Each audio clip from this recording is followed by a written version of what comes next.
mindful. Yeah, thank you. And there's a mess on the table that's got to be cleaned up. Yep. And we really probably should get. Okay.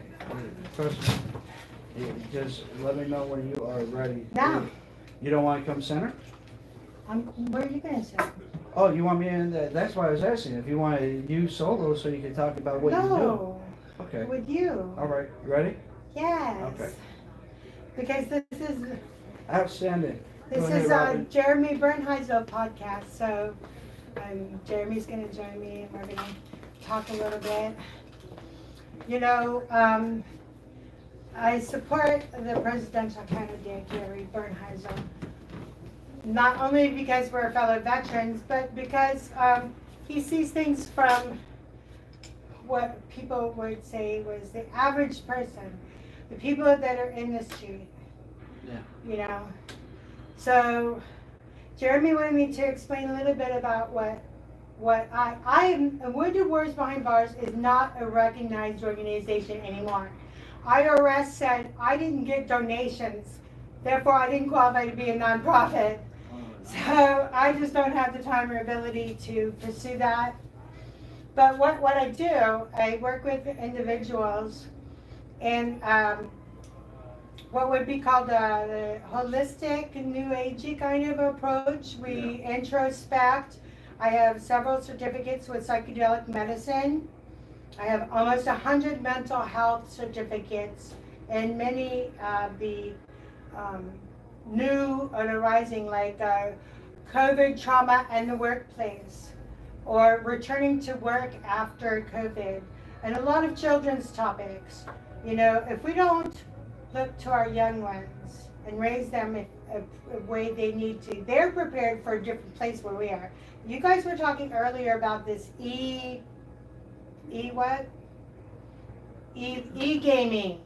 Oh, e-gaming. Yes. Yeah, you're And talking about e-gaming. this is where we're taking advantage of what these kids were naturally born with. Yeah. And so if we allow in that educational system, they will flourish. It's just like gardening. Yeah, it's like gardening, but in my personal opinion, we still have to find a better way to actually captivate and motivate the children. Yeah, it's about It's about attention. Yeah, it's getting their attention, and to get them their attention, full attention, that's going to take inspiration that we are not currently providing in our actual school system. Because that inspiration in the school educational program is just not there. Well, everything needs to be looked at from a different perspective. This is the 21st century. Yeah. And there's a lot of things that are happening in the government. I personally feel that the government is predatory. Now we need to change the role of the government from predatory to more of a, like we had said the other week, maternal, where the states are part of the family, you know? Because I don't see a United States of America. I see states doing whatever they want. Yeah. And federal government, and there's a conflict, especially with the cannabis. Yeah. The whole cannabis, industry and stuff like this is. Well, medication in general now. So we have a whole population that has been subjected to dietary changes and restrictions, climate changes and restrictions. Everything is different than 50 years ago. Yeah. So that with that, then we have to look at what is currently functioning that's not really functioning. I myself have to be calling on people, and that's part of what we do is the advocacy part. I know the veterans codes backwards and forwards of Social Security, and so we look at the thing. We could actually get some testimonials, but like we've provided phones, because nowadays you really can't function without a decent phone. No. We've provided clothing, funding for housing, and housing for people that need to take care of some things, you know.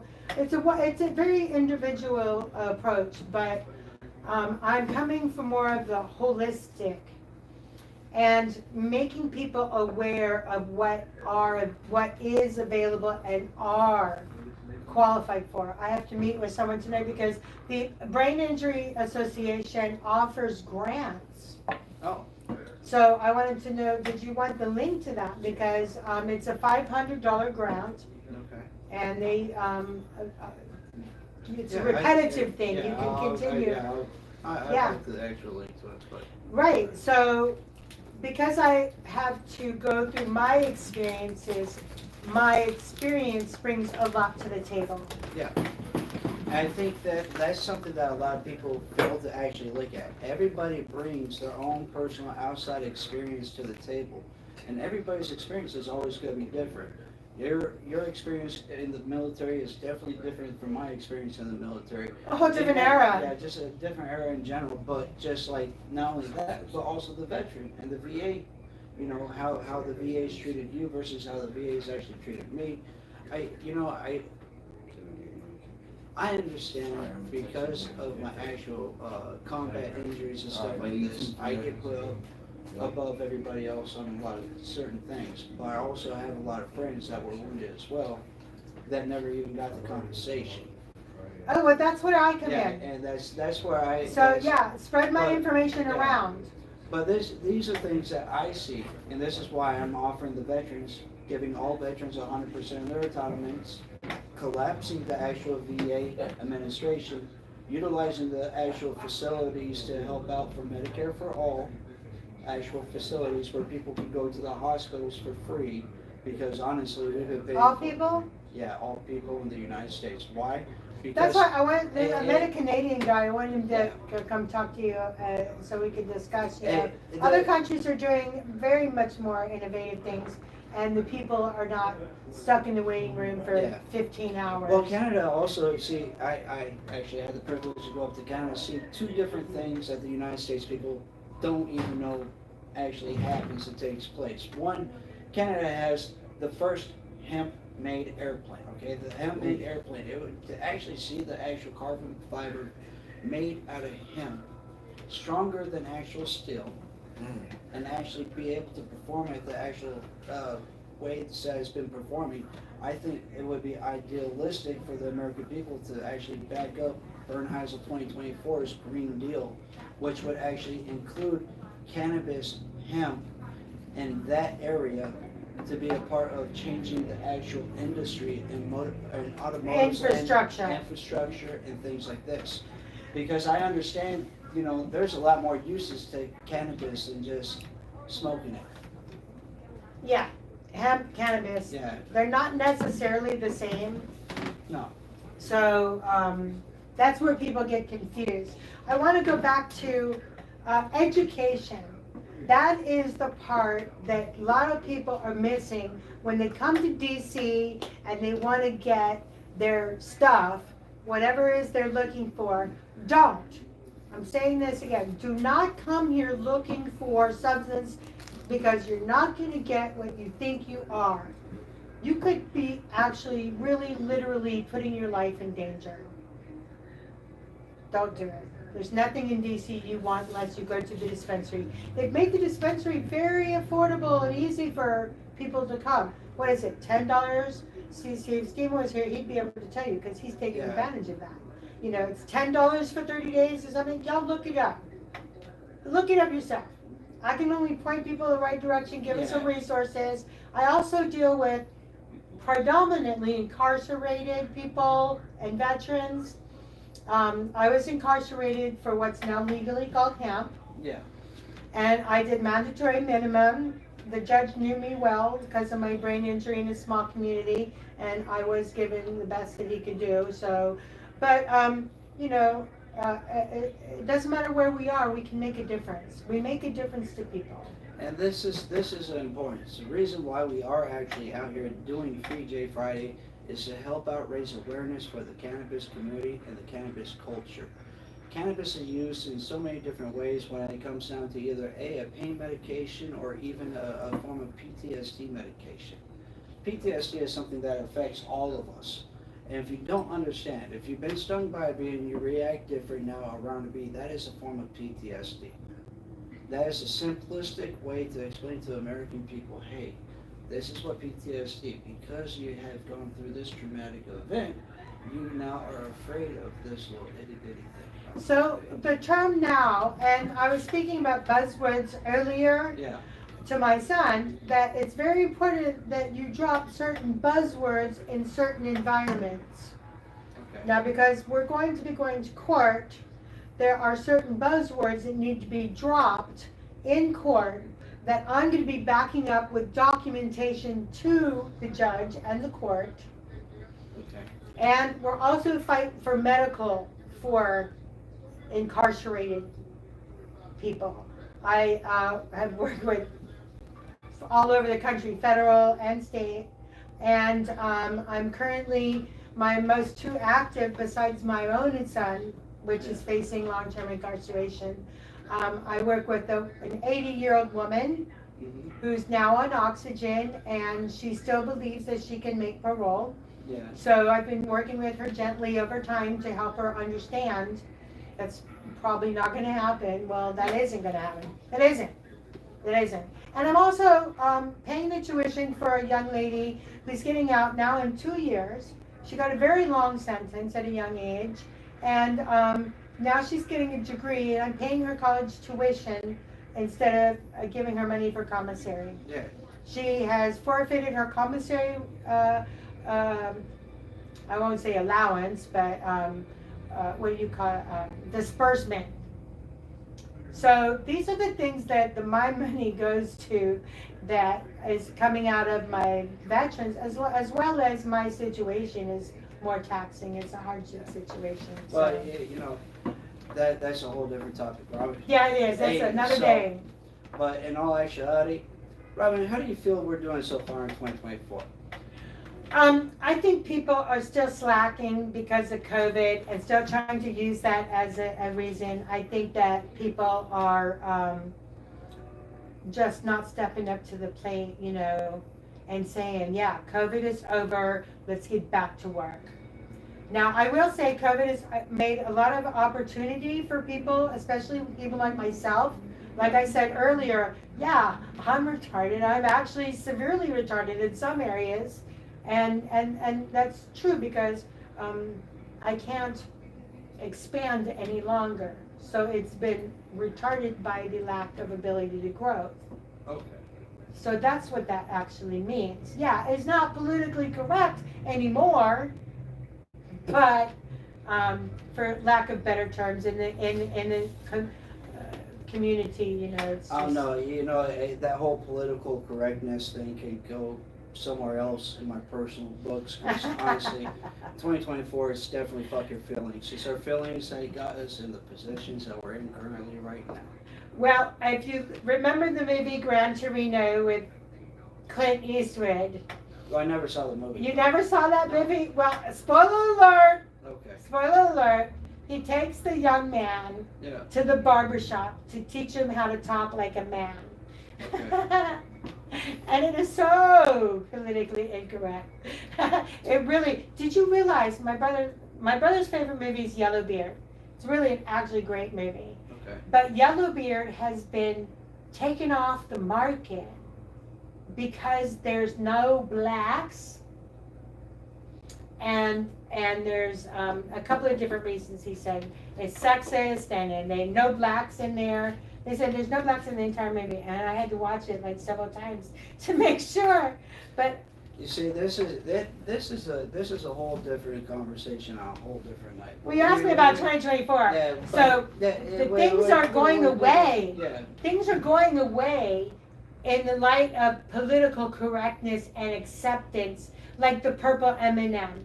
Yeah. They're really in Europe. It's the woke M&M. They haven't called it that here in the United States. Oh. And if you look at my post on my page, go to my page, Robin Walker Salas. I have the British guy said, not in my car, about acceptance and inclusivity, and he goes, no, I'm not be eating M&Ms anymore. Yeah. And they said, well, what about the rainbow M&M? We don't have the little painted M&M, and the guy says, well, what about the one for Ukraine?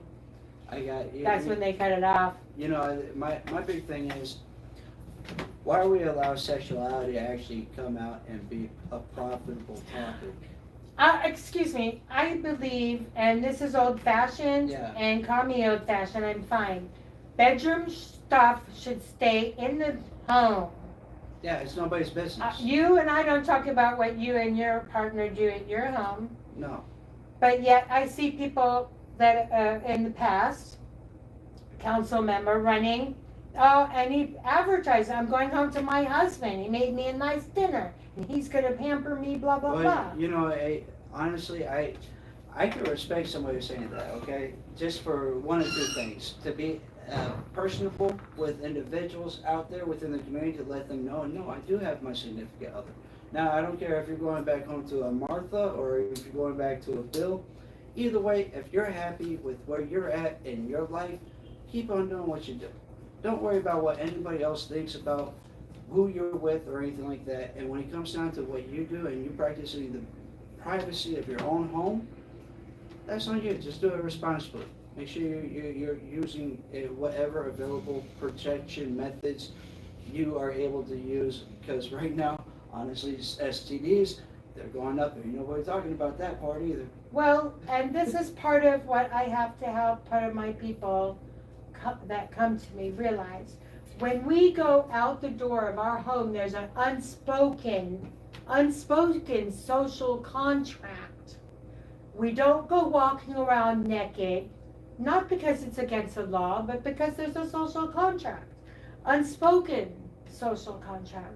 That's what urban living is about. That's why people go to rural areas. And I personally am from a rural area. But then again, I don't have anything to hide. I'm not really afraid of anything anymore. Yeah. You know, I'm a dangerous person. Seem like it. But with that one being said, Robin, it's always a pleasure. It's always a blast. Yeah, I wish the people, I don't wish, because wishes are not whatever. But, you know, I would like the people that I have provided services and continue to come forward and say, yes, this is a real thing, and just because it's not getting donations doesn't mean it's not making a difference. We need to look at the organizations that are actually like, they had that whole scandal about Wounded Warrior Project. Yeah. Well, we have to look at these things. UNICEF is going for a long time. I haven't heard from them for a while. So we look at what is working and what isn't working.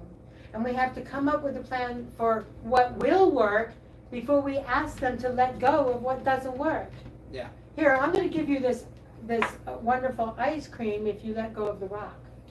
Let go of the rock. You could have ice cream or cake or whatever. You know what I'm saying? And that covers a lot of topics. Well, I appreciate everything that you've done for me, I know you Robin. do. I really do. Thank you for all your time, your support, and you know everything that you and Wounded Warriors Behind Bars has actually done for people. Because I've seen you actually do your work and help out so many different people out there, just because you haven't taken in any actual contributions. You did it out of your own pocket. I mean, that takes a lot.